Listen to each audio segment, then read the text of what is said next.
ओम नमः शिवाय। प्यारे भक्तों, आज आप श्रवण करें आश्विन कृष्ण पक्ष की प्रदोष व्रत कथा। प्रदोष का व्रत हर महीने की त्रयोदशी तिथि के दिन रखा जाता है। ये व्रत भगवान भोलेनाथ की पूजा को समर्पित होता है। इस दिन का व्रत रखने से और शिव जी की पूजा अर्चना करने से साधक को उत्तम फल की प्राप्ति होती है। इसके साथ ही प्रदोष व्रत संतान की उन्नति के लिए भी किया जाता है। प्रदोष व्रत के दिन भगवान शिव की पूजा प्रदोष काल में की जाती है। प्रदोष काल में शिव जी की पूजा करने से शुभ परिणाम मिलते हैं। प्रदोष का व्रत महीने में 2 बार आता है। एक कृष्णा पक्ष की त्रयोदशी और दूसरा शुक्ला पक्ष की त्रयोदशी तिथि को रखा जाता है। अब आश्विन मास का पहला प्रदोष व्रत रखा जाएगा। ऐसे में आइए जानते हैं आश्विन महीने का प्रदोष व्रत कब रखा जाएगा।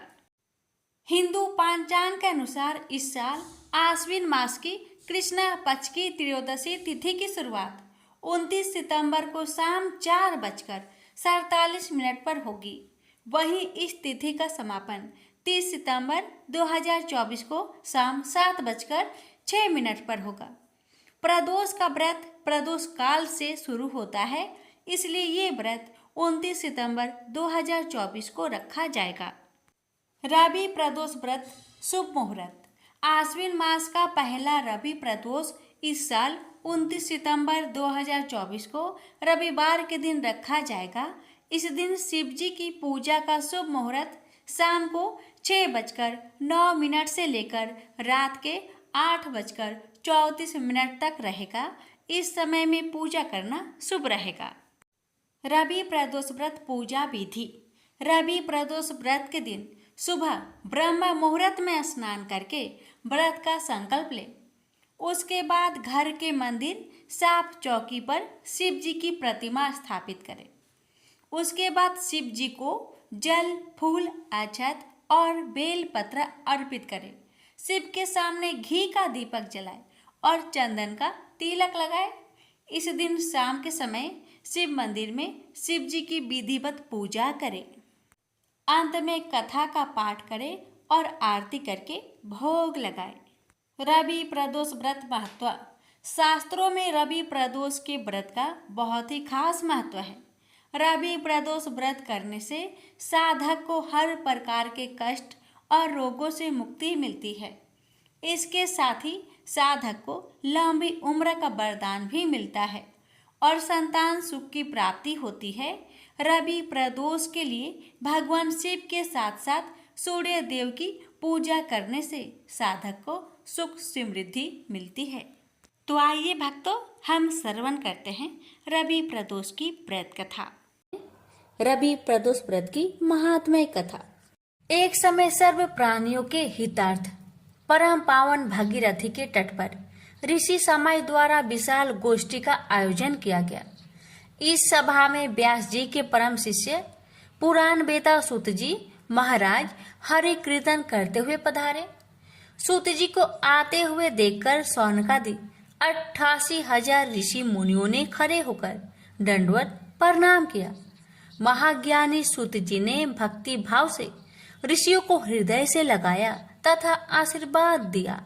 विद्वान ऋषिगण और सब शिष्य आसनों पर विराजमान हो गए।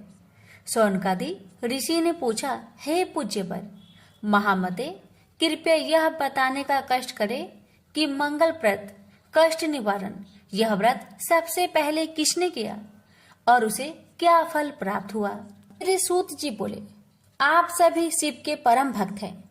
आपकी भक्ति को देखकर मैं व्रती मनुष्य की कथा कहता हूँ, ध्यान से सुने। प्रदोष व्रत कथा के अनुसार एक गांव में अति दीन ब्राह्मण निवास करता था। उसकी साध्वी स्त्री प्रदोष व्रत किया करती थी। उसे एक पुत्र रत्न था। एक समय की बात है, वह पुत्र गंगा स्नान करने के लिए गया। दुर्भाग्यवश मार्ग में चोरों ने उसे घेर लिया और वे कहने लगे कि हम तुम्हें मारेंगे नहीं, तुम अपने पिता के गुप्त धन के बारे में हमें बता दो। बालक दीन भाव से कहने लगा कि बंधुओं, हम अत्यंत दुखी दिन हैं। हमारे पास धन कहाँ है? तब चोरों ने कहा कि तेरे इस पोटली में क्या बंधा है? बालक ने निसंकोच कहा कि मेरी माँ ने मेरे लिए रोटियां दी है। यह सुनकर चोरों ने अपने साथियों से कहा कि साथियों, यह बहुत ही दीन दुखी मनुष्य है, अतः हम किसी और को लूटेंगे। इतना कहकर चोरों ने उस बालक को जाने दिया। बालक वहां से चलते हुए एक नगर में पहुंचा। नगर के पास एक बरगद का पेड़ था। वह बालक उसी बरगद के वृक्ष की छाया में सो गया। उसी समय उस नगर के सिपाही चोरों को खोजते हुए उस बरगद के वृक्ष के पास पहुंचे और बालक को चोर समझकर बंदी बना राजा के पास ले गया। राजा ने उसे कारावास में बंद करने का आदेश दिया। ब्राह्मणी का लड़का जब घर नहीं लौटा तब उसे अपने पुत्र की बड़ी चिंता हुई। अगले दिन प्रदोष व्रत था। ब्राह्मणी ने प्रदोष व्रत किया और भगवान शंकर से मन ही मन अपने पुत्र की कुशलता की प्रार्थना करने लगी।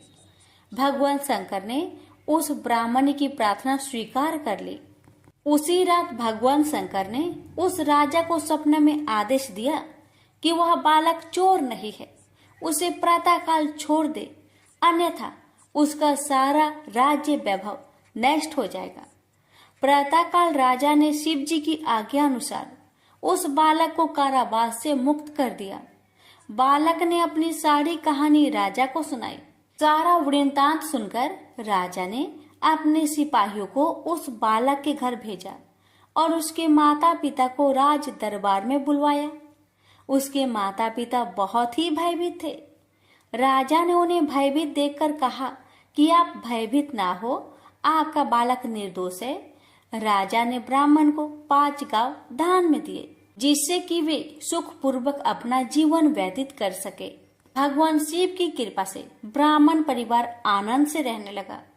अतः जो मनुष्य रवि प्रदोष व्रत को करता है वह सुखपूर्वक और निरोगी होकर अपना पूर्ण जीवन व्यतीत करता है तथा उसके जीवन में खुशहाली आती है।